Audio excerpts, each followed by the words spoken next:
Nesse vídeo, nós vamos discutir um pouco sobre as ondas em metais. Uma breve revisão do que a gente fez, a gente viu como modelar as cargas de condução no metal. Então, inicialmente, a gente tratou elas como contribuindo para a densidade de corrente livre do material, e com isso a gente teve uma imagem física que permitiu a gente criar esse modelo, que é o chamado modelo de Drude, que vai dizer justamente como que essa corrente responde ao campo elétrico. Então, lembrando que essa corrente, ela por definição, né, e aqui que é, enfim, é o aspecto, do ponto de vista de meios contínuos, é o aspecto central do modelo de Drude, bom, não, é um dos aspectos, né, uma das hipóteses fundamentais do modelo de Drude, é que essa corrente pode ser escrita como sendo a densidade de portadores de carga vezes a carga, vezes um campo de velocidade, e aí a gente viu que, em geral, a gente vai poder considerar essa densidade de carga livre no metal como zero. Não sempre, mas em geral, a gente discutiu isso ali no vídeo sobre o modelo de Drude. E a intuição física é bem a imagem inicial que a gente tem de corrente mesmo. Você tem cargas positivas ali paradas em sítios da rede, cargas negativas se deslocando. Então, as cargas negativas deslocando seriam justamente as responsáveis aí pela corrente, mas localmente você sempre tem uma carga local neutra, né? Então, você pega os elementos de carga. Então, aqui está desenhado separado, desenhar um em cima do outro fica difícil de ver, mas a ideia é que em cada regiãozinho do espaço você tem uma igual quantidade de cargas negativas e positivas. Tá? Então, essa foi a modelagem inicial que a gente fez. As demais cargas que não contribuem para a condução, elas podem ser modeladas diretamente pelo modelo de Lorentz, pensando aí que elas estão presas em posições de equilíbrio, e quando você liga o campo, você induz aí um dipolo que vai responder ao campo elétrico externo.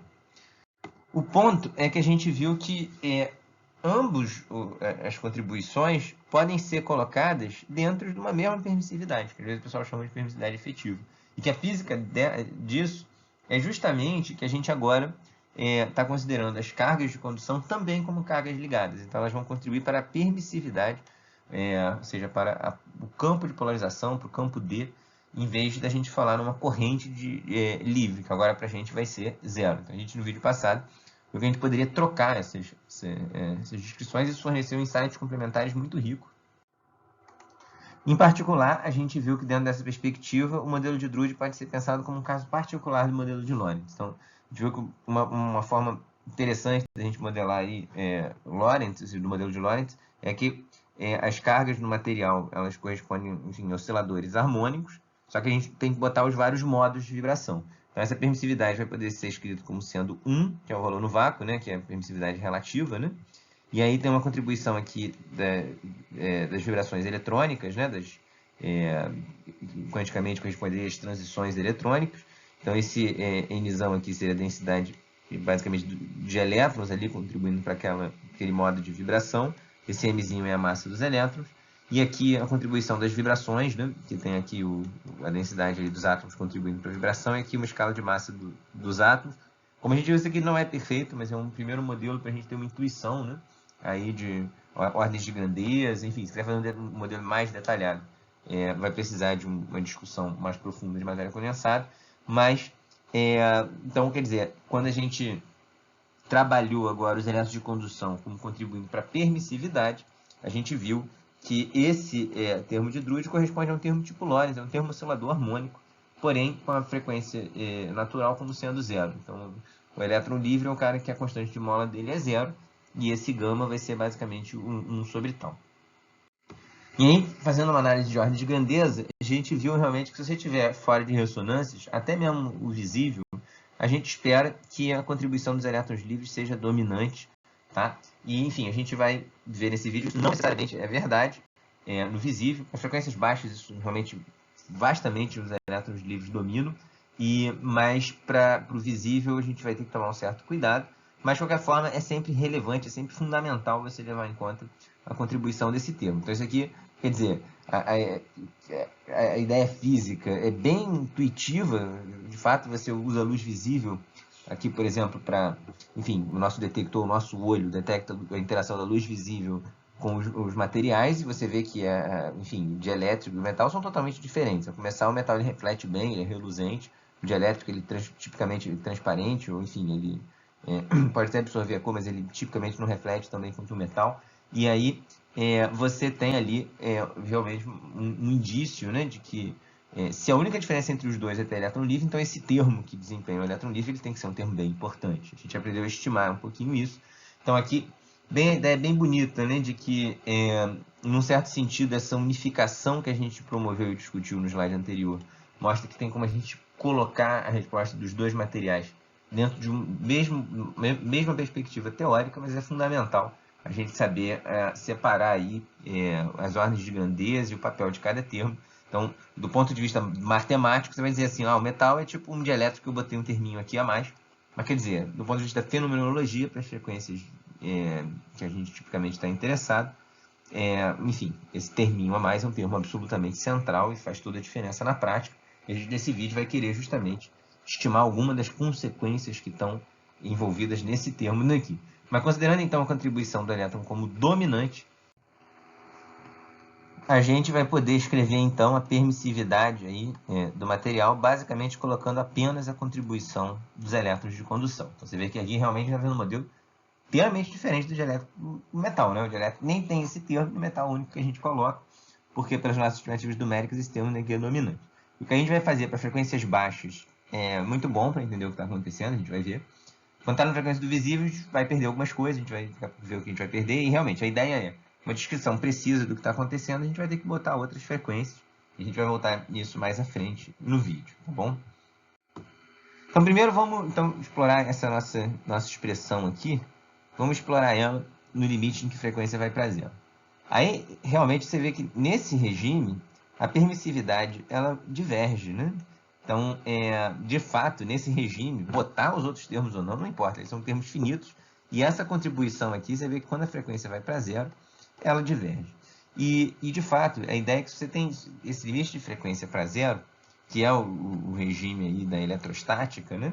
É um regime no qual o metal é dramaticamente diferente, realmente, aí, do dielétrico, né? Ou seja, o metal, como a gente viu lá nos cursos de física básica, você não pode ter nenhum campo ali dentro, tá? Do material. Então, você bota uma carga no condutor, a carga foge toda para a superfície, e dentro o campo elétrico é sempre zero. Então, essa carga vai se distribuir na superfície de uma certa forma para conseguir anular o campo ali dentro. Isso pode ser um pouco antecipado aqui pelo resultado que a gente tem, que é o fato de que, quer dizer, como o campo de deslocamento é um epsilon vezes E, esse campo de deslocamento, para ele ser finito, o campo elétrico precisa ser zero. Então, ele precisa ser expulso do material. De fato, do ponto de vista formal, na perspectiva da eletrostática, alguns resultados de condutores você pode reobter basicamente pegando o que você fez para o dielétrico e mandando epsilon para infinito. Então, dentro da eletrostática, o condutor é basicamente um dielétrico cuja condutividade, permissividade vai para infinito. Na verdade, o argumento que a gente usou no slide anterior não é muito preciso, porque a gente usou que o D era finito, mas na verdade ele não precisa ser finito. O campo de deslocamento ele não precisa ser finito no metal. E, de fato, ele não é finito se você tem corrente, se você está na magnetostática. Para entender melhor o que está acontecendo, nota o seguinte, quer dizer, na magnetostática a gente tem que a corrente é proporcional ao campo elétrico, como a gente viu nesse modelo, né, para materiais ômicos e tal. E aí, a rigor, esse J é um campo puramente solenoidal, porque na magnetostática a gente sabe que o divergente de J é igual a zero. Né? Então, isso significa que o J, ele de fato é um campo puramente transverso. E, portanto, quer dizer, esse campo elétrico aqui também é puramente transverso, dada a igualdade de proporcionalidade entre eles. E aí, quer dizer, se o D é o epsilon E, como o epsilon diverge para a frequência baixa, isso aqui significa que vai ter um D perpendicular. Tá? Então, a parte transversa do D, né, ela diverge mesmo na magnetostática. Mas o ponto é que a parte transversa do D ela não é muito física. Né? Então, de novo, chamando a atenção aqui para uma coisa que a gente discutiu em aula quando a gente introduziu a equação de Maxwell em meios materiais. Quer dizer, qualquer campo vetorial pode se decompor numa parte transversa e longitudinal.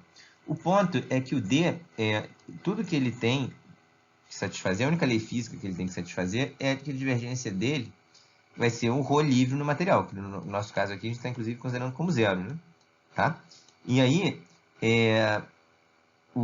a divergência do D só atua na parte longitudinal dele por definição. O div da parte transversa é sempre zero. Então, portanto, essa parte transversa aqui, ela não satisfaz nenhuma lei física, né? Porque nota que a equação de Faraday, quer dizer, ela relaciona o hot air com menos dBdt.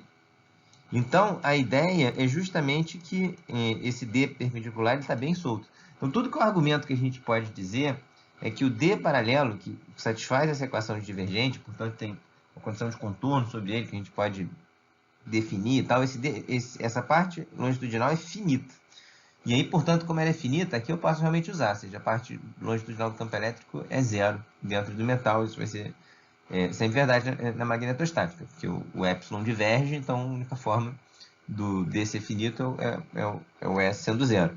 Mas você pode ter parte perpendicular, tá? Então, e aí, aqui é um outro ponto interessante de chamar a atenção para duas coisas. Primeiro que, nota então que essa divergência D perpendicular, por mais que não tenha nenhum problema com ela, né? Porque esse campo não satisfaz nenhuma lei, afinal de contas, ele está bem livre, mas essa divergência ela decorre justamente da gente ter escolhido descrever os elétrons de condução como elétrons ligados. E se a gente não tivesse feito isso, aqui esse D no limite de frequência baixa ia ser basicamente ali só a contribuição dos elétrons ligados que não divergem, vezes ali o campo elétrico, né?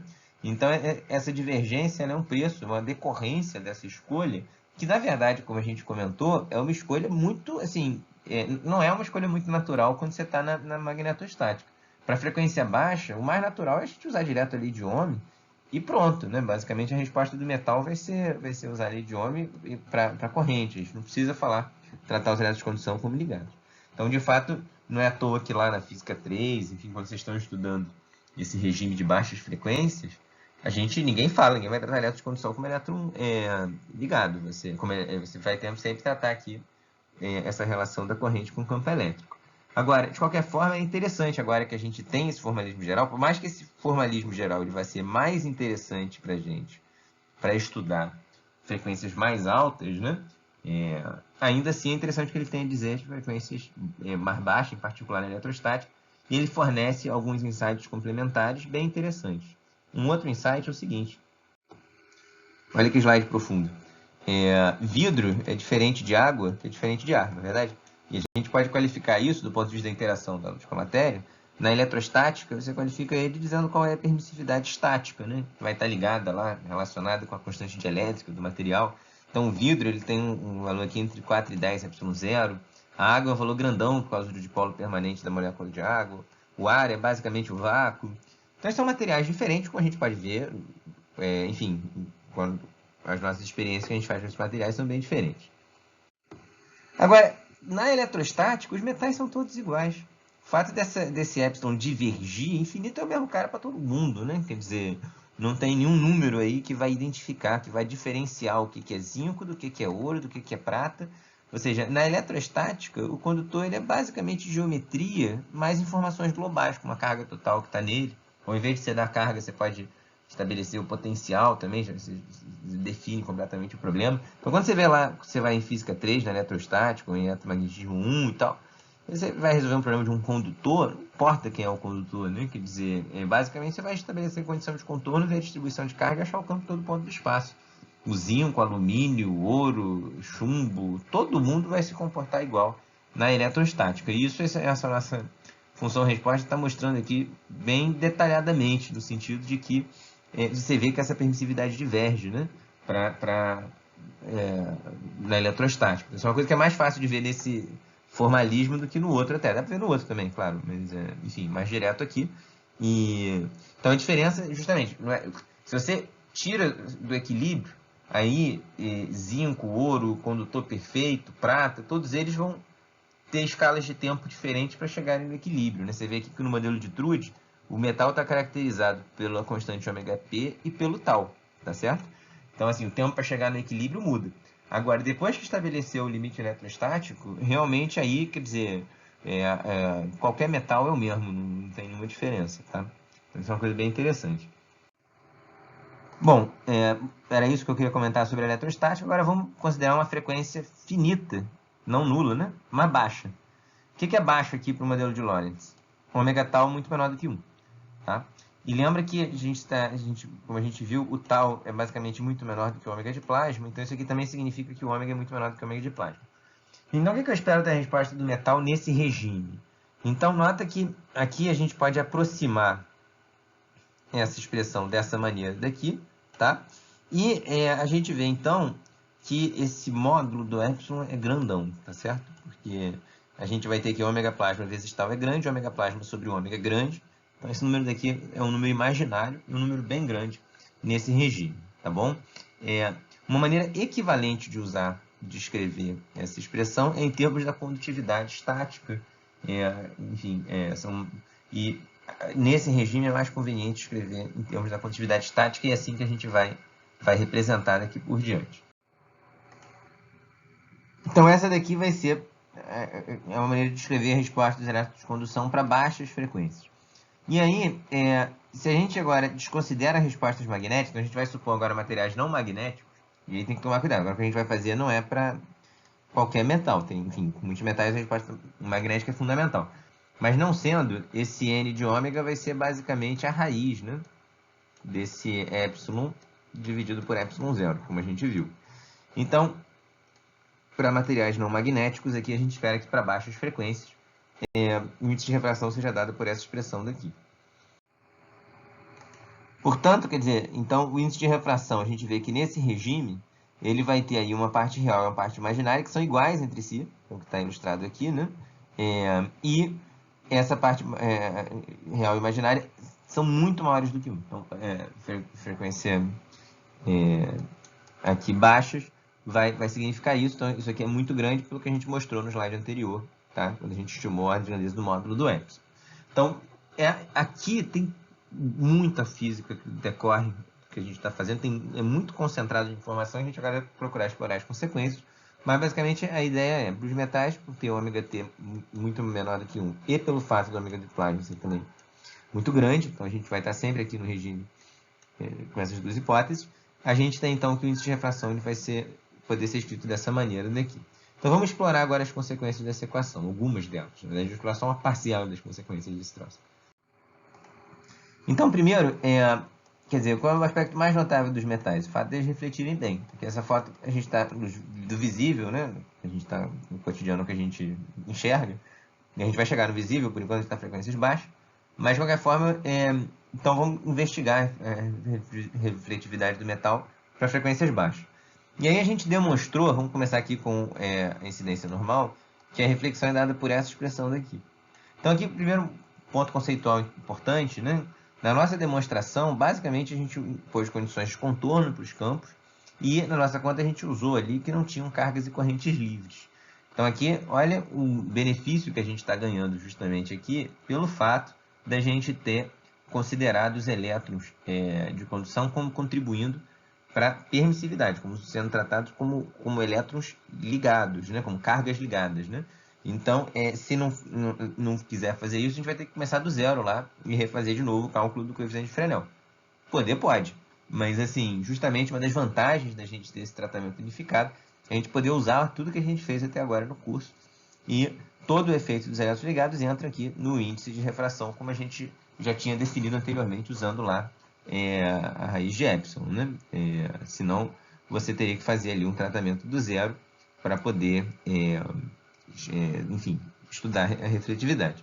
E aí, como a gente viu, vamos fazer aqui, quer dizer, como a gente viu, não, primeiro deixa eu definir os caras. Então, eu vou considerar que o meio 1 é o meio de onde o raio de luz está incidindo no metal, que é o que eu vou chamar de meio 2. E o meio 1, tudo que eu vou supor sobre ele é que ele é dielétrico. Em geral, a gente vai estar até interessado em, por exemplo, reflexão do ar para o metal. Mas, enfim, vou fazer aqui bem geral do caso de um dielétrico qualquer para o metal. E depois, enfim, a única hipótese que eu estou fazendo é que o meio 1 é o meio dielétrico. E aí, então, esse N1 eu vou escrever como sendo ND, para lembrar que é um N de um material dielétrico. Vocês podem, como primeiro exemplo, considerar ND igual a 1.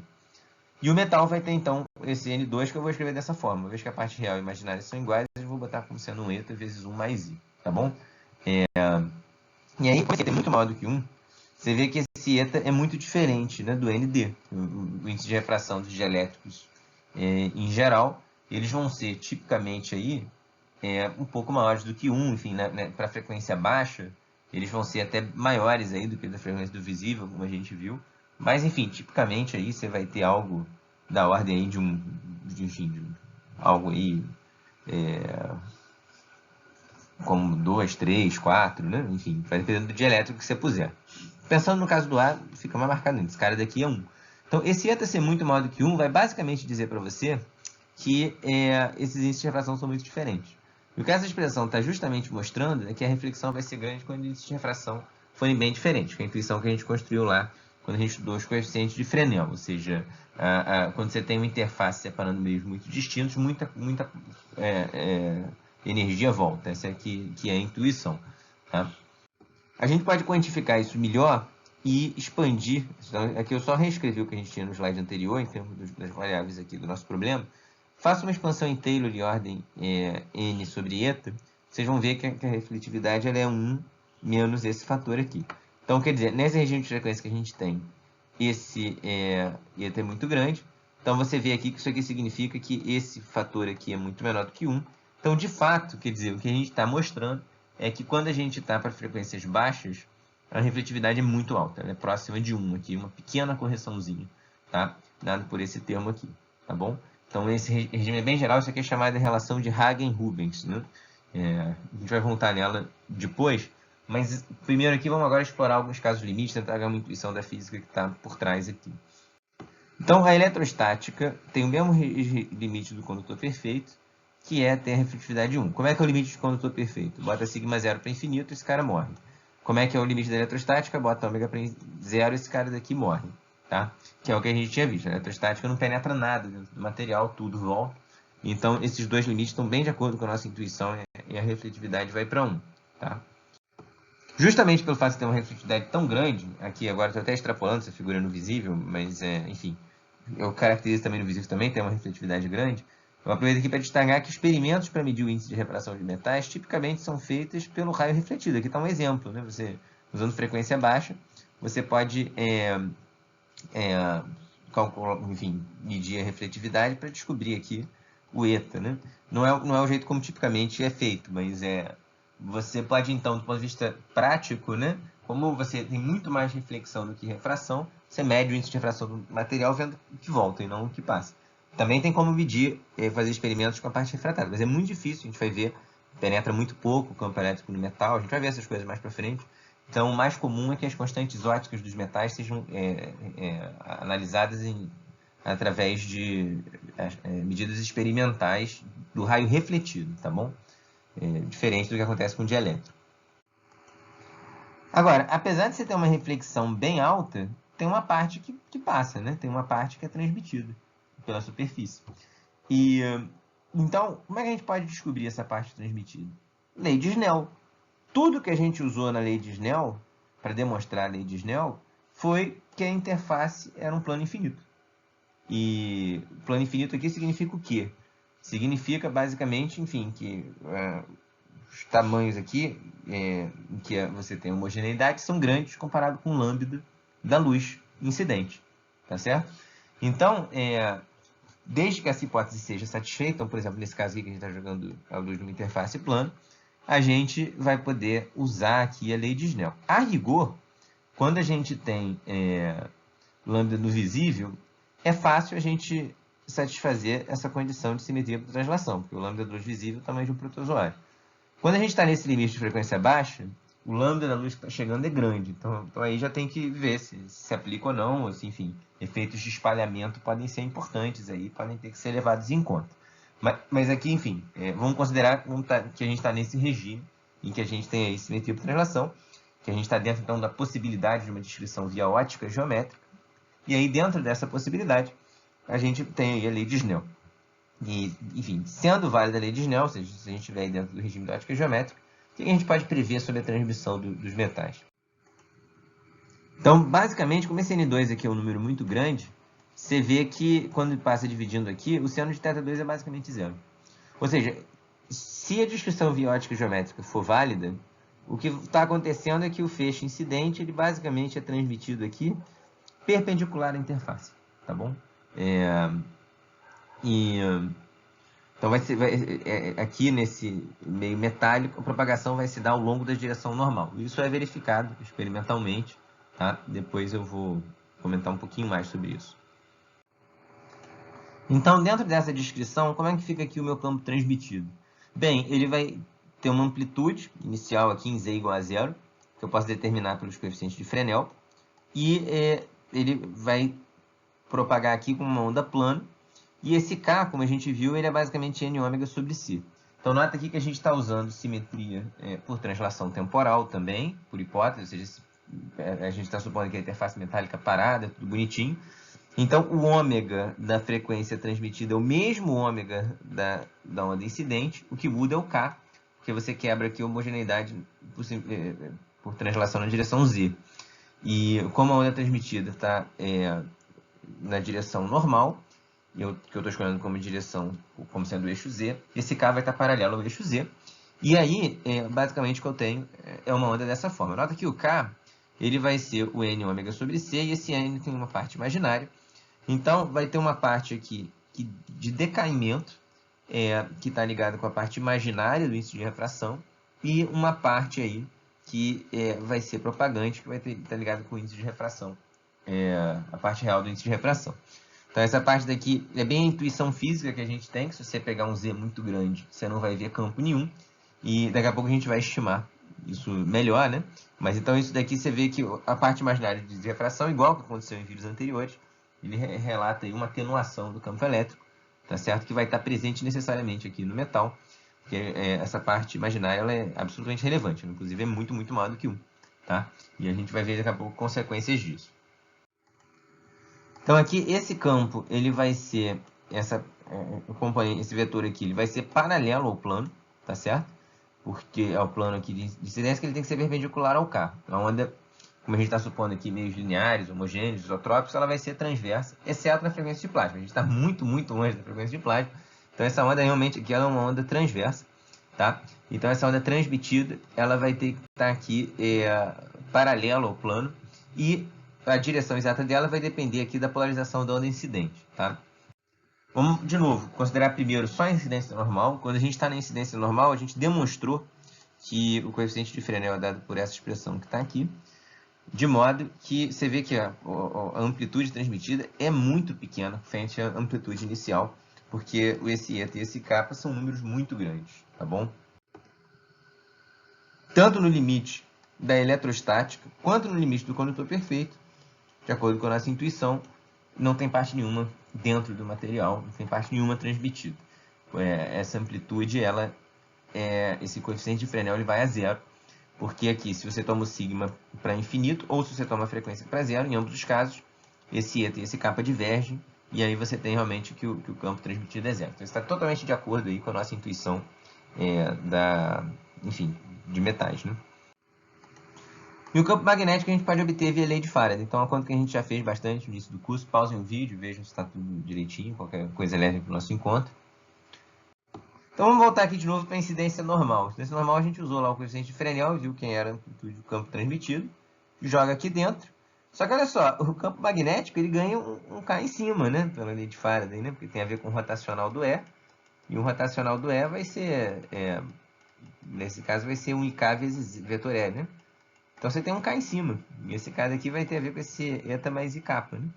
Então olha que interessante. Esse 2 aqui mostra justamente, cancela aqui esse cara, que o campo magnético transmitido é 2 vezes o incidente.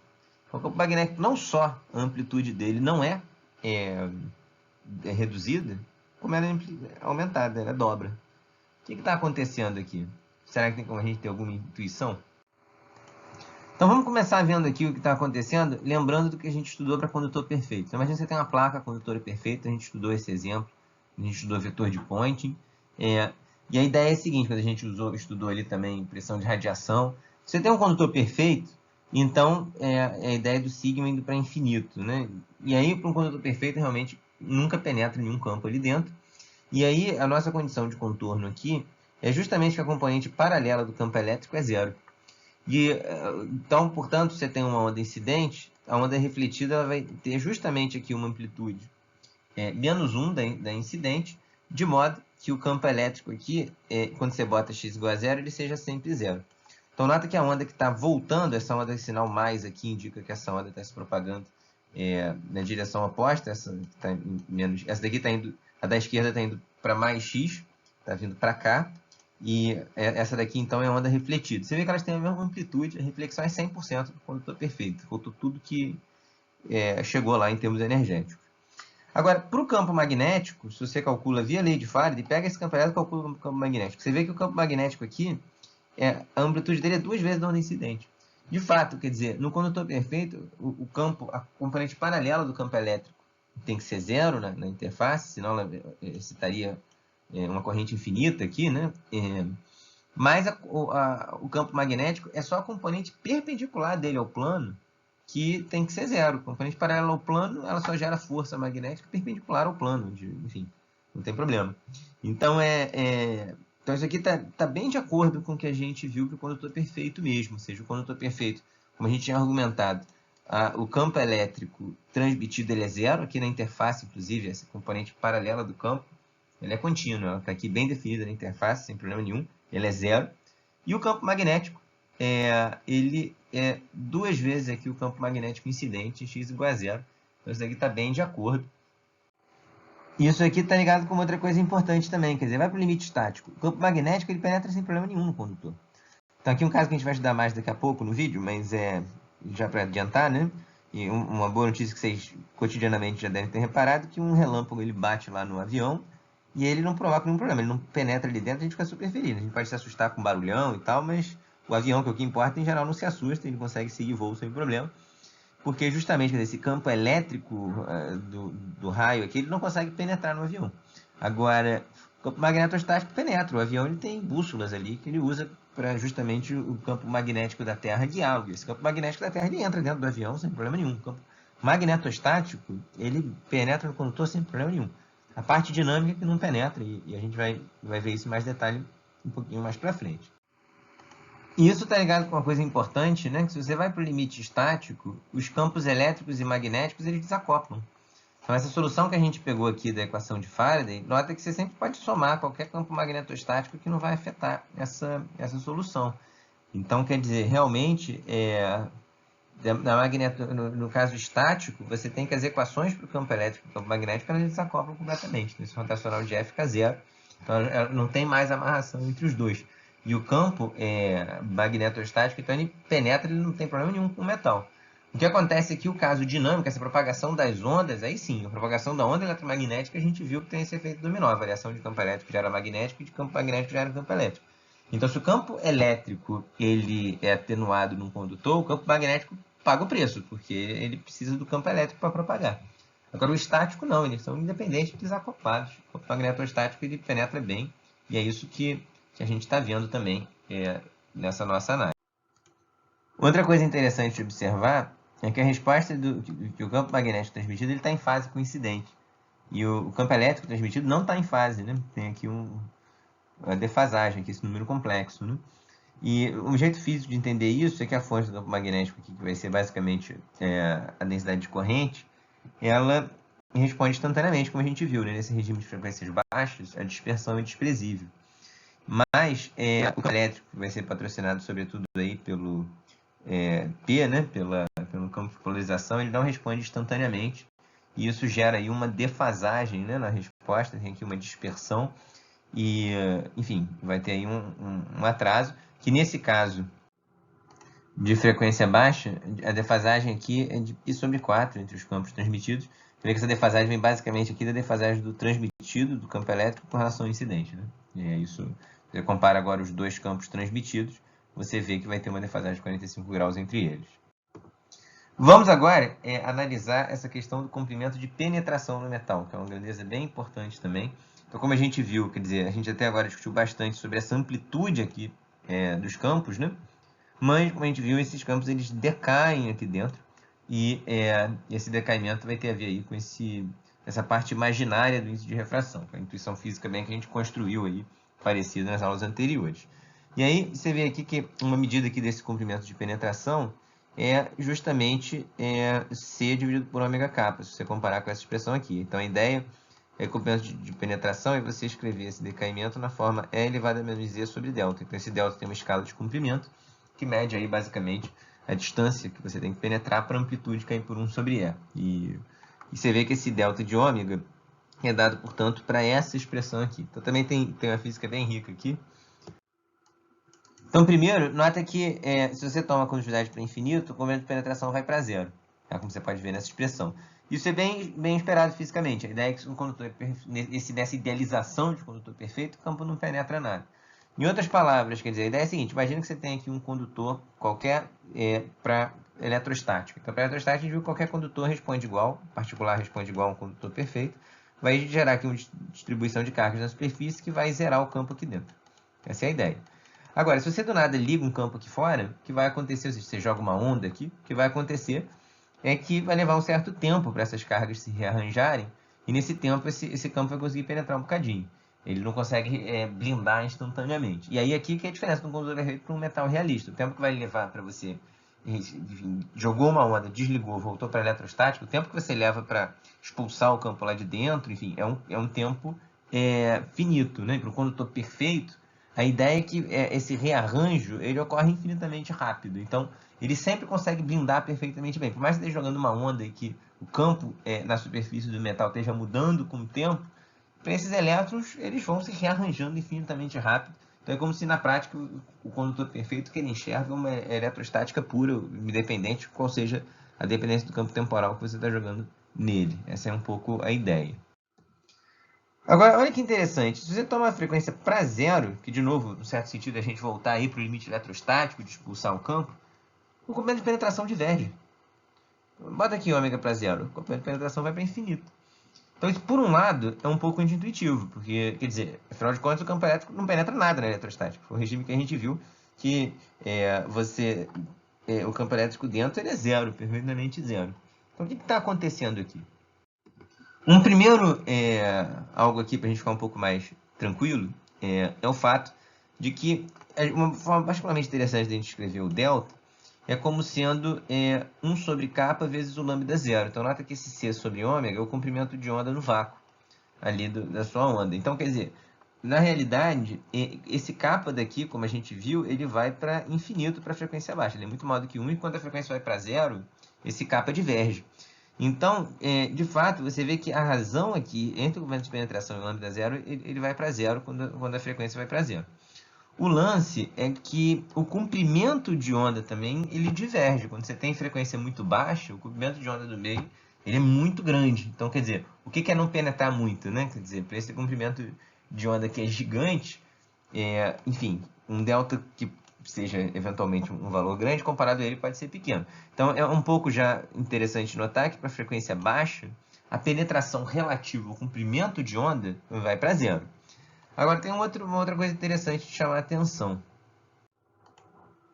que é o seguinte: na verdade, quer dizer, na eletrostática o campo vai para zero por efeito de blindagem na superfície. As cargas se redistribuem de maneira que o campo dentro é zero. Nessa linguagem que a gente está fazendo, esse limite que a gente vai tomar aqui, a ideia é a seguinte, quer dizer, esse termo daqui, no limite de ômega para zero, ele de fato vai para 1. Porque o kappa, ele diverge com raiz de ômega no denominador, fica com raiz de ômega, ele vai para 1, que é justamente o que a gente está dizendo. O comprimento de penetração vai para infinito mesmo. Esse cara daqui vai para 1 nesse limite. Mas a amplitude do campo transmitido é que vai para zero. Então, essa blindagem que acontece é um efeito realmente de coeficiente de Fresnel e não de atenuação na propagação. Isso é uma coisa bem importante, bem fundamental. Em particular, isso aqui deixa uma assinatura na forma como o módulo do campo elétrico vai para zero no limite de frequência baixa. Você vê que o campo elétrico, então, ele vai para zero com raiz de ômega. Ele não vai exponencialmente para zero, não é um efeito de uma penetração que vai sendo atenuada exponencialmente. Quer dizer, esse fator aqui a gente viu que vai para 1. É um fator realmente ali que atua no coeficiente. O campo tem o seu fator reduzido por um fator que é tanto maior quanto menor a frequência. E aí, como esse kappa diverge com raiz de ômega no denominador, então esse campo transmitido vai para zero com raiz de ômega. Então o fato dele não ir a zero exponencialmente indica que não é um fenômeno realmente aí de decaimento, né? É um fenômeno realmente ali da descontinuidade da superfície, ou seja, a blindagem das cargas anula o campo ali dentro do condutor, e isso vai com a raiz de ômega. E o fato de você ter essa divergência no comprimento de penetração é bem físico, porque justamente nesse limite, o campo magnético, se você olhar agora para o limite do campo magnético, como a gente viu, nesse limite de frequência baixa, ele preenche o condutor inteiro. Então, ele realmente, quer dizer, não não tem esse decaimento. O B desacopla do E e preenche todo o condutor, tá? Então, isso daqui é um ponto importante. Então, até agora a gente estudou só a incidência normal, mas, quer dizer, tem uma física bem interessante também quando incide fora para θ1 diferente de zero. Primeiro, aí o coeficiente de reflexão depende da polarização da luz, né? Como a gente viu lá bem na aula de coeficiente de Fresnel. Então, estão aqui as expressões para essa situação que a gente tem. Então, esse meio 1 aqui, um meio dielétrico, com coeficiente LD. E, como a gente viu, se a gente vai no regime que vale aí ótica geométrica, descrição da ótica geométrica, portanto, vale a lei de Snell e tal, a gente vai poder dizer, então, que o meu cosseno do ângulo de transmissão é 1, como a gente viu. Então, isso daqui simplifica um pouco as expressões, né? Que esse cara daqui é 1, esse cara daqui é 1 e tal. E aí, tem vários detalhes aqui interessantes, mas eu só queria chamar a atenção para um, fazer aqui um gráfico. Pegar aí um caso, por exemplo, que a gente tem aqui uma permissividade relativa, que a parte real é 22, a parte imaginária é 32. Então, não é exatamente o caso que a gente tratou, com parte real e imaginária iguais e tal, isso aqui já não é frequência tão baixinha, mas assim, tem ainda partes reais e imaginárias bem altas, né? E aí, nesse caso, vocês podem plotar aqui esse gráfico, né? Podem também para outros valores, se vocês quiserem ver e tal. Mas o interessante é que tem semelhanças com o que a gente obteve para o caso de elétrico e algumas diferenças notáveis. Então, quer dizer, assim como o caso de metais em geral, você tem um coeficiente de reflexão bom, nota que ele não é tão próximo de 1, a gente não, como eu disse, isso aqui não é bem frequência tão baixinha não, mas assim, da mesma forma como lá, nos dielétricos, você tem uma diferença marcada entre a reflexão TE e TM, ambas para θ igual a zero são iguais, como pensar isso por simetria, né? Na incidência normal, a coeficiente TE e TM são equivalentes, né? Em polarização TE e TM elas são equivalentes, né? Não tem uma diferença entre elas. E em 90 graus a reflexão é 100%, isso continua igual. Assim como no caso de elétrico, você tem aqui que a componente T ela vai refletindo progressivamente mais, quando você vai indo para θ igual a 90 graus, mas a coeficiente Tm, assim também como no caso de elétrico, decresce, tem um mínimo e volta a crescer. Porém, no caso do elétrico, quando a gente tinha lá o N real, o ponto lá era ter o índice de refração real, a gente mostrou que vai ter um ângulo que o índice, que o coeficiente de reflexão Tm, ele sempre vai ter um ângulo para o qual ele se anula, que é o ângulo de Brewster. Aqui nos metais isso não vai acontecer, às vezes esse mínimo o pessoal chama de ângulo de pseudo-Brewster, tá? Não anula. Agora, assim como nos dielétricos, mesmo se você jogar uma onda totalmente não polarizada, como os coeficientes de reflexão T e Tm são diferentes, a reflexão pelo metal também vai produzir uma onda parcialmente polarizada. Então, várias das coisas que a gente discutiu lá, enfim, são parecidas. Estou nesse gráfico aqui só para chamar um pouco a atenção desse ângulo de pseudo-Brewster. E, voltando lá, a gente verificou que para frequências baixas, basicamente a reflexão é dada por essa expressão daqui. Então, aqui é um gráfico de como que essa previsão dessa fórmula aproximada, que a gente viu que chama a fórmula de Hagen-Rubens, como que ela se aproxima com dados experimentais. Então, você vê que o Hagen-Rubens ele superestima aqui a reflexão, mas, de qualquer forma, funciona bem para frequências baixas. Então, esse gráfico daqui está em termos de energia. Aqui está uma assinatura da mecânica quântica, né, para a gente fazer aqui o paralelo que a gente fez. A energia H cortado ômega divide por H cortado, enfim, é só porque em matéria condensada, nesses experimentos e tal, é comum expressar aqui, mas isso aqui é uma previsão teórica, né, que não tem nada de quântica na nossa previsão, né, e como que ela se compara com o dado experimental. E o interessante é o seguinte, quer dizer, se você olhar aqui nessa escala de elétron-volts, né, a frequência da luz visível, então você vê aqui, ela vai estar tipo entre 2 elétron-volts e 3 elétron-volts, basicamente, né? Então, você vê que mesmo no visível aqui, essa previsão está ainda funcionando bem, tá? Então, enfim, ainda tem uma reflexão boa no visível. E para alguns materiais, isso muitas vezes não vai acontecer, mas a previsão de Hagen-Rubens às vezes até funciona bem, mesmo para frequências, que em princípio já, enfim, essa fórmula daqui não vale, né? Quer dizer, se você bota aqui um ômega tal da ordem de 1, quer dizer, o ômega do visível, isso daqui já não é muito menor do que 1, né? Então, a rigor, essa fórmula daqui não vale. Mas, enfim, às vezes até funciona surpreendentemente bem, né? E uma pergunta natural é por que isso aqui acontece, né? Se esse mundo suborbital é de ordem de 10 a 14 Hz, do visível, qual é o mecanismo? Por que eles estão refletindo bem e o que está acontecendo aqui? Então, vamos tentar discutir um pouquinho da resposta no visível agora. Então, vamos voltar agora. Agora a gente não pode mais tomar aproximação de ômega pequeno. A nossa permissividade é dada por essa expressão daqui, tá certo? E posso tomar a parte real e imaginária dessa expressão. Por favor, pausem aí o vídeo, vejam se está tudo certinho aqui no cálculo. Qualquer dúvida, levem para o nosso encontro. E o ponto central, já começo a adiantar, o ponto fundamental aqui é que a frequência de plasma é bem alta, tá certo? Então, isso vai ser bem importante e ela é bem maior do que a frequência do visível. A gente vai ver porque isso aqui é tão importante. Em primeiro lugar, nesses regimes, então, que a gente tem aí, vamos pegar um ômega tal da ordem de 10 e o ômega de plasma vezes tal vai ter tipicamente da ordem de dezenas, até ordem de grandeza de 100, né? Você tem basicamente o seguinte, que essa parte imaginária aqui, nesse regime, ela vai ser, então, muito menor do que menos 1. A parte real do epsilon vai ser negativa nesse regime, tá? E vai ser o módulo dela vai ser muito grande. E a parte imaginária, ela é igual aqui à parte real, dividida por um ômega tal a mais, que é um número tipicamente que da ordem de 10. Então, basicamente, essa parte imaginária, em módulo, vai ser muito menor do que a parte real. Então, assim, nota que a gente está fazendo aqui uma discussão bem geral. Tem uma hipótese forte aqui, a gente só está botando a contribuição dos elétrons de condução. A gente vai voltar nisso depois. Mas pegando a contribuição dos elétrons de condução, isso aqui está bem geral até agora. E nota o seguinte, que o índice de refração, então, a gente sempre vai poder escrever numa parte real e imaginária. E, como a gente até usou em algumas aulas atrás, uma forma bem geral, quer dizer, de matemática mesmo. O índice de refração é o raiz do epsilon relativo, né? E o raiz do número complexo você pode escrever dessa forma daqui, ou seja, a parte real do índice de refração vai ser o módulo do epsilon relativo, somado com a parte real dele, dividido por 2, tira a raiz de tudo. E a parte imaginária é parecida, só que agora, em vez de somar, você subtrai a parte real da permissividade. Agora, olha que interessante.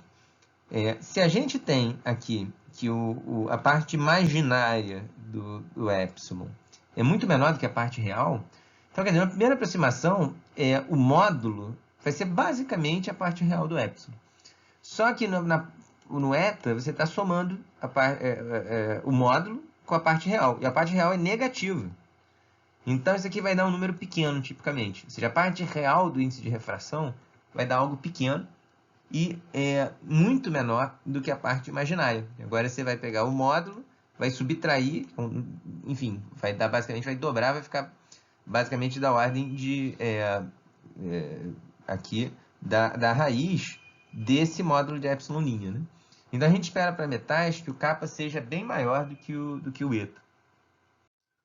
E, em particular, quando a gente olha para essa expressão daqui, para o coeficiente de reflexão, se você tem um kappa bem grande, você já basicamente espera aqui que esse coeficiente de reflexão vai ser grande. Então, isso aqui é uma primeira intuição, né, de por que no visível você espera ter aí uma reflexão grande também. Você vê que é um mecanismo um pouquinho diferente do que a gente tinha feito anteriormente, tá certo?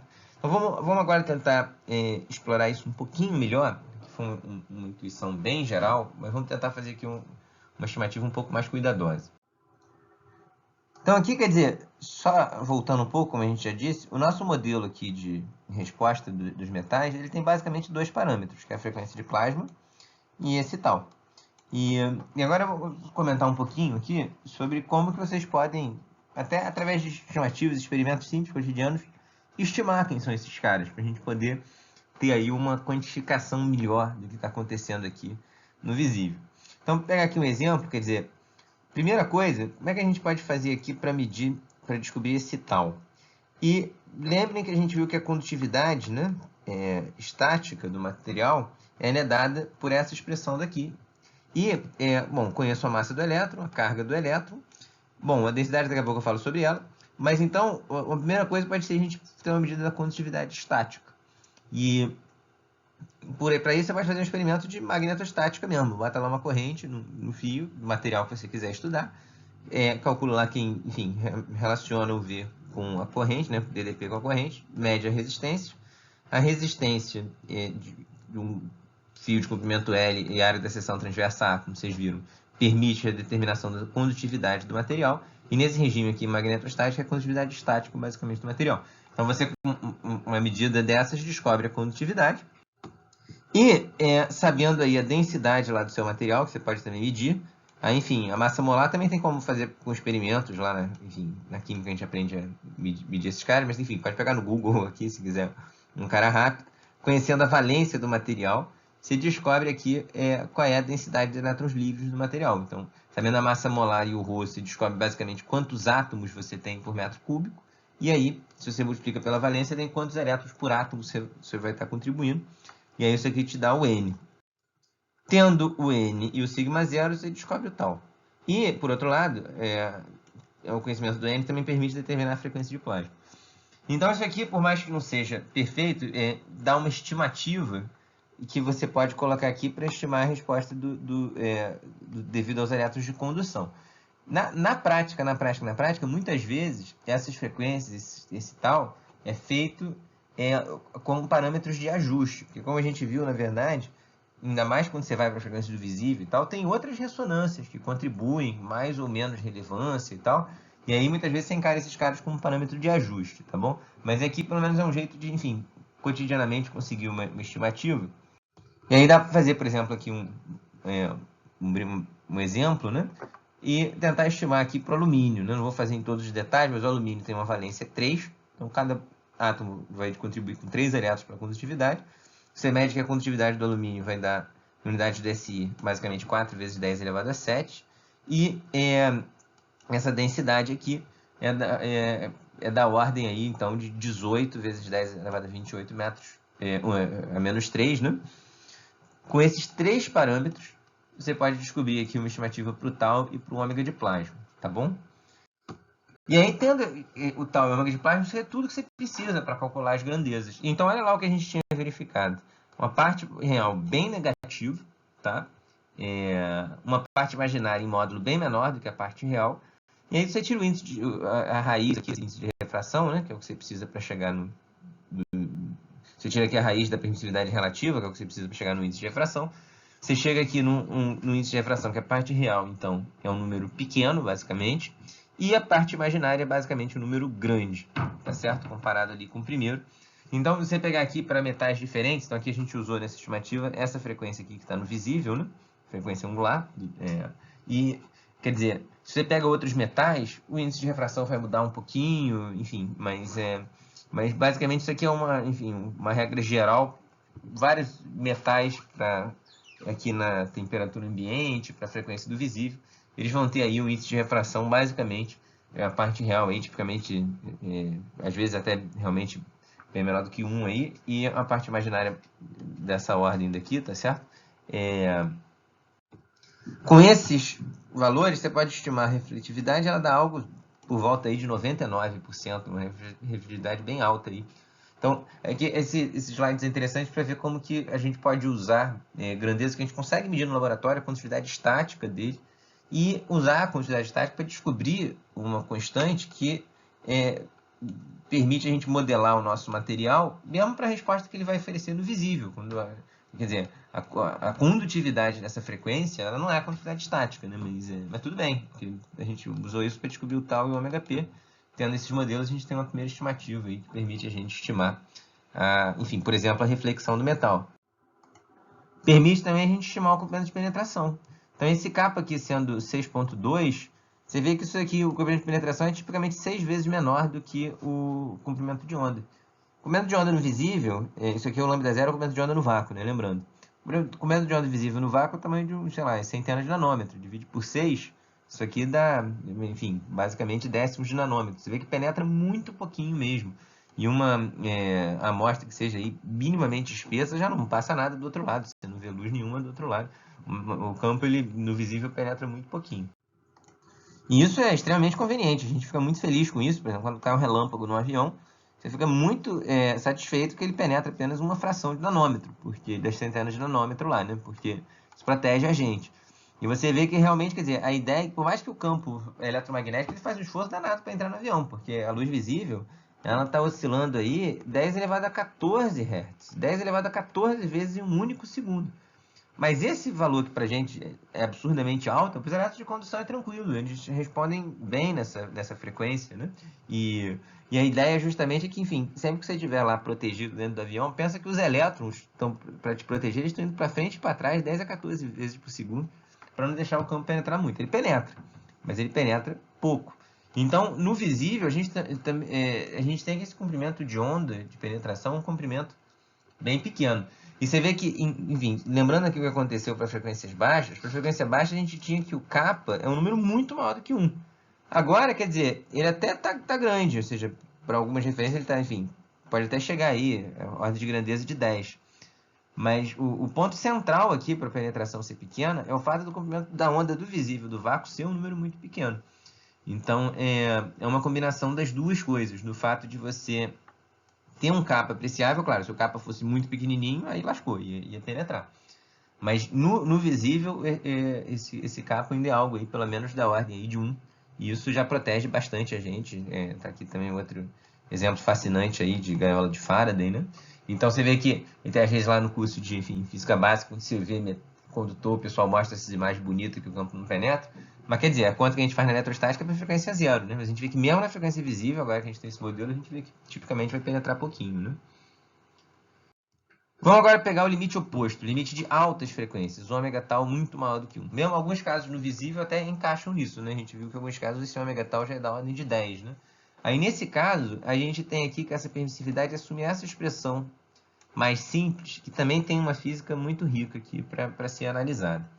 Então, primeiro, nota que como o frequência de plasma é bem grande comparado com tal, com esse 1 sobre tal, né? Então você consegue, ao mesmo tempo, satisfazer essa condição de frequência grande e ainda ter uma frequência abaixo da frequência de plasma. Nessa frequência, a gente tem que, basicamente, então, é um caso que esse epsilon ele é um número negativo puro. Então, o índice de refração ele é um imaginário puro. Então, de fato, não é de graça, porque lá naqueles exemplos que a gente tratou, ainda pegando a fórmula geral, a gente viu que a parte imaginária era grandona e a parte real, lá no exemplo que a gente fez, era 0,1.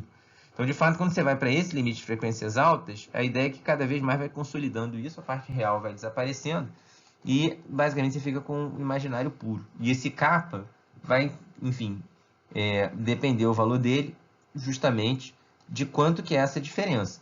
Então, se o ômega começa a ficar próximo do ômega de plasma, aí começa a complicar, porque se o ômega começa a ficar próximo do ômega de plasma, então esse valor aqui começa a ficar próximo de zero.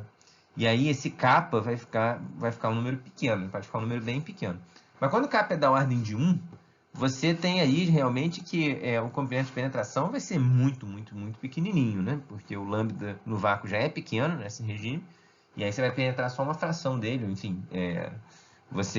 Então, esse regime, que a frequência é menor do que a frequência de plasma, é caracterizado justamente por um regime no qual você tem muito pouco penetração.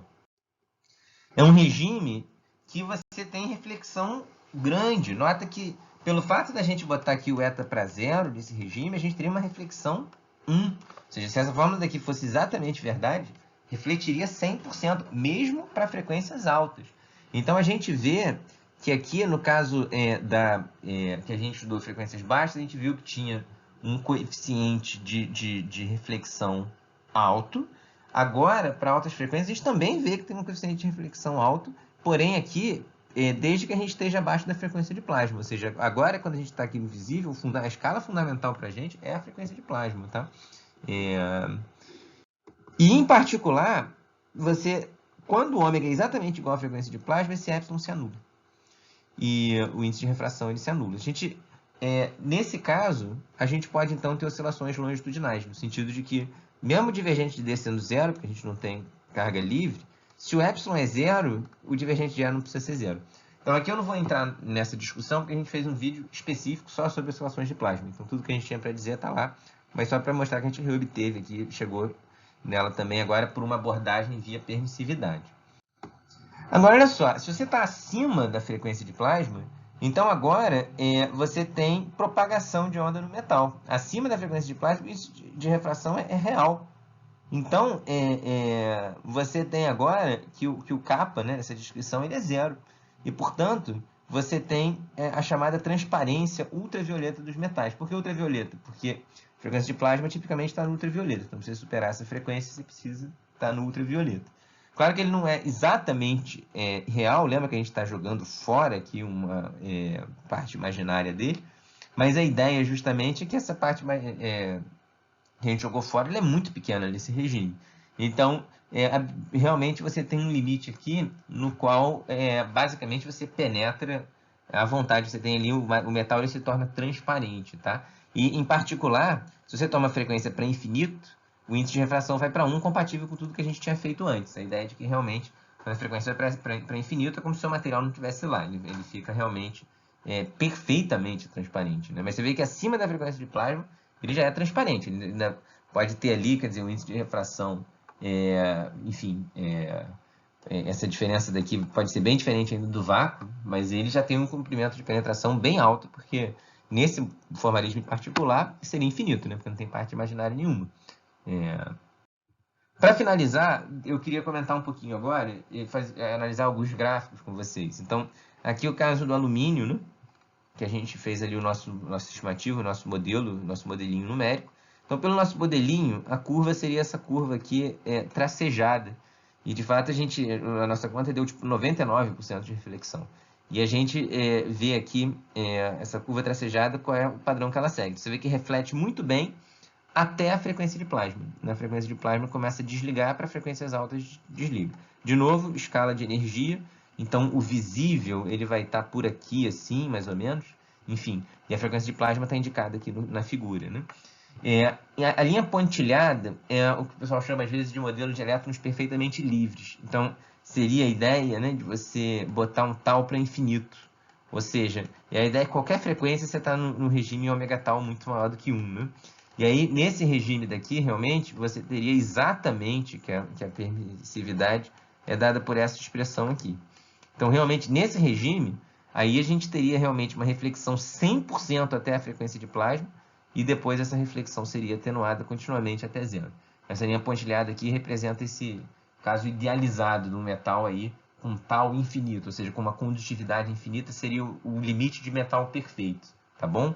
E aqui essa curva tracejada que a gente obtém usando aqueles valores de frequência de plasma e de tal que a gente obteve para alumínio.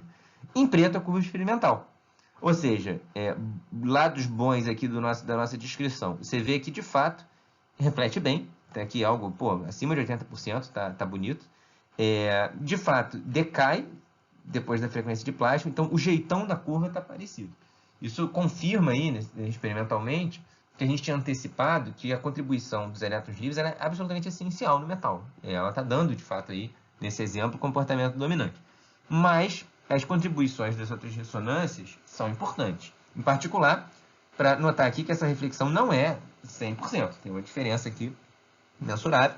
E depois tem algumas coisas que não dá mesmo para entender por esse modelo. Quer dizer, tem um vale aqui que justamente ele, enfim, decorre de ressonâncias que a gente está jogando fora ali, que em cursos de matéria condensada vocês vão estudar em mais detalhe. Eu não quero entrar aqui em bastante detalhe, eu quero mais quantificar o quão razoável que é fazer o que a gente fez.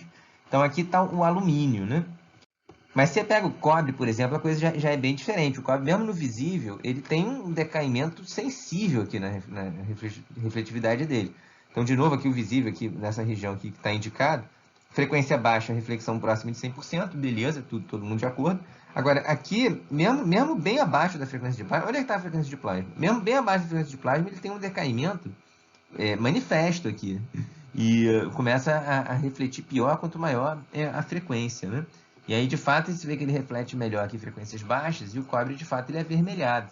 Esse modelo que a gente fez, ele é incapaz de dar conta das cores dos metais.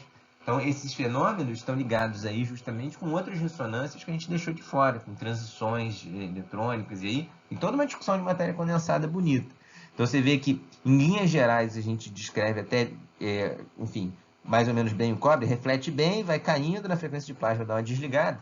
Mas todo o meio do caminho aqui ficou bem ruimzinho no caso do cobre, né? Quer dizer, comparando o alumínio, a gente teve um resultado bem mais bem sucedido.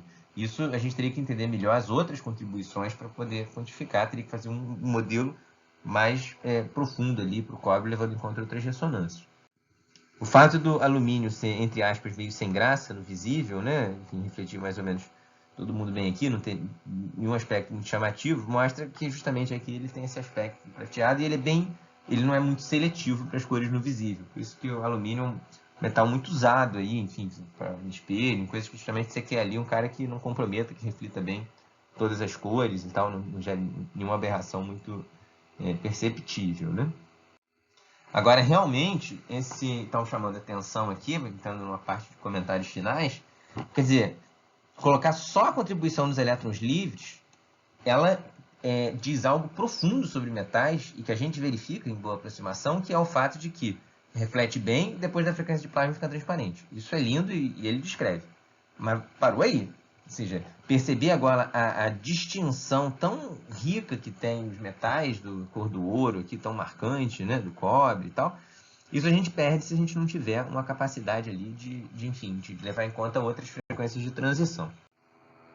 Então, quer dizer, a gente viu que esse termo, realmente devido aos elétrons de condução, é central para entender os metais, e os metais eles têm muitas características diferentes dos elétrons, como a gente sabe. Ninguém vai fazer um fio em casa de madeira, né, para passar eletricidade. Ninguém vai fazer uma coisa dessa. A gente explora, para o bem, tantas características diferentes que eles têm. Mas tem semelhanças, como a gente viu bastante ao longo do vídeo anterior e desse. Em particular, aqui o que a gente estudou lá para o dielétrico, você vê que para o dielétrico, mesmo o dielétrico não tem esse termo daqui. Mas, quer dizer, quando você pega esses gráficos aqui, é só para uma única ressonância que você matou. Imagina que você apagou aqui o somatório, apagou esse cara, deixa só uma única ressonância. E aí a contribuição de uma única ressonância tem semelhanças com o que a gente viu para o modelo de Drude. O que acontece é que, como o modelo de Drude, essa frequência de oscilação ela é zero, né? Quer dizer, o elétron está livre, né? Como a gente viu, o dielétrico, essa parte aqui de frequências baixas, ou seja, essa região aqui antes da frequência de ressonância, ela não tem muito paralelo. Agora, a ideia é que logo depois da frequência de ressonância, o dielétrico tem um comportamento bem metálico, né? Você vê que logo depois aqui da frequência de ressonância, tipicamente o que você tem, essa curva verde aqui, tem a ver ali com amortecimento, você tem um amortecimento grande, você tem uma reflexão alta, e essa reflexão vai perdurar basicamente aqui até o que seria aqui a frequência de plasma desse cara, né? Que é basicamente essa constante aqui, né? Então isso aqui é exatamente o papel da frequência de plasma. Depois disso vai ser desligado e você vai ter uma transmissão. Então a ideia é que o dielétrico após aí a frequência de absorção ela é basicamente adquirir um comportamento metálico ali. Uma semelhança que é interessante chamar a atenção. Por fim, o último comentário, nota que a gente aqui está sempre frisando que a gente está usando um modelo de contínuo, ou seja, em última instância, a gente fez aqui um modelo fenomenológico, descreveu como que esses campos macroscopicamente aí vão responder aos campos externos e tentou fazer previsões em cima deles. Mas até para a gente ter ordens de grandeza e tal, a gente pegou aqui uma intuição microscópica. Por exemplo, esse M que eu estou botando aqui é a massa do elétron, ou seja, eu estou levando em conta que a matéria é formada por elétrons e que de alguma maneira eu sei essa massa para botar aqui. E isso, na verdade, não é preciso. A rigor, e aí tem toda uma discussão profunda de matéria condensada para tentar justificar isso. Microscopicamente, o campo que o dielétrico enxerga não é o campo que está aplicado macroscopicamente. Tem lá o chamado campo local, pode fazer uma diferença bem grande. A rigor, eu não posso escrever a equação para um elétron sozinho, nem aqui, nem no metal. E é até bem surpreendente que esse modelo que a gente fez funcione também, tão bem. E ele tem seus problemas, você viu lá que os números não bateram perfeito e tal, mas é bem impressionante o sucesso que a gente conseguiu com um modelo microscópico dramaticamente ingênuo, que a gente não levou sequer a mecânica quântica em consideração. E isso eu não vou entrar aqui em nada, um curso de matéria condensada você vai explorar melhor, mas de fato, as interpretações físicas das coisas que estão aqui, elas mudam bastante. Então, quer dizer, esse tal não é tempo de colisão de elétron com a rede, como esse desenhozinho ingenuamente parece indicar. Esse tal tem a ver ali com, enfim, espalhamentos da onda eletrônica pela rede, e com imperfeições da rede, sobretudo, uma rede perfeitamente periódica, o tal seria infinito. Esse M, que a gente bota aqui como massa do elétron, a rigor, não é a massa do elétron, porque o elétron tem interagido fortemente com a rede, mas um primeiro papel da rede é basicamente fazer o elétron se comportar como livre, mas como uma massa modificada, uma massa renormalizada. Então isso aqui, na verdade, é uma boa descrição para o quase elétron de condução. Então esse M ele não é a massa do elétron que você pega no Wikipedia. Se você pegar esses valores renormalizados, você vai ter uma descrição melhor, inclusive, experimental. Inclusive, essa massa que você coloca aqui no modelo de Lorentz vale o mesmo comentário e ela pode, eventualmente, ser uma grandeza tensorial, ela não precisa ser um número. Então, enfim, esses comentários com todos como comentários extras, o que eu quero que vocês carreguem são duas coisas. Primeiro, esse nosso modelo, ele é de meios contínuos, sim, porém, a gente usa algum input microscópico até para ter estimativa de ordem de grandeza. Segundo, funciona bem, mas para entender até mesmo por que ele funciona bem, você tem que ir para maneira condensada, e apesar de funcionar bem, ele não funciona maravilhosamente bem, você está perdendo coisa. Então, com esses comentários, a gente encerra essa parte. Eu agradeço aí a presença de vocês. Isso encerra esse terceiro bloco do curso. Agora a gente vai para a parte relativista, tá bom? Qualquer dúvida, né, no nosso encontro presencial. Obrigado.